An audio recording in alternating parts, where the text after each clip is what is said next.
Sir మీరు ఇందాక చెప్పారు 80% of the crude oil straight of Hormuz నుంచి మనకు ఇండియాకి అనేది సప్లై అవుతుందని చెప్పి. ఎస్. సో ఇప్పుడున్నటువంటి పరిస్థితులలో భారత్ ప్రత్యామ్నాయ ఏర్పాట్లు అంటే రష్యా లాంటి దేశాలపై ఏమైనా డిపెండ్ అయ్యేటువంటి అవకాశం ఏమైనా ఉందా?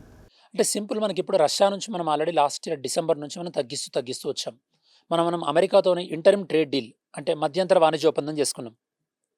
ఆ మధ్యంతర వాణిజ్య ఒప్పందంలో అమెరికా ఏం అనౌన్స్ చేసింది? మాతోని ఇండియా ఒప్పుకుంది.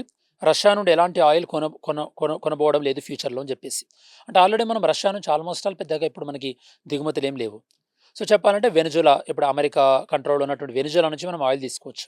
కాకపోతే మళ్ళీ అక్కడి నుంచి మనం ఆయిల్ రావాలంటే కొన్ని వీక్స్ టైం పడతది.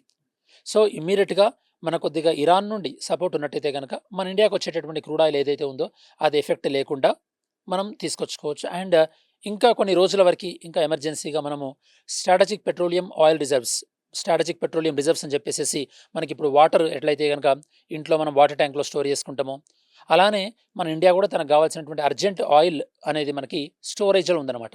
వాటిని మనం స్ట్రాటజిక్ పెట్రోలియం రిజర్వ్స్ అంటాం. అవి ఆల్మోస్ట్ ఆల్ మనకిప్పుడు ఎట్ ద మూమెంట్ మనకు ఒక 20-25 డేస్‌కి సరిపడా మన స్టోరేజ్ ఉంది.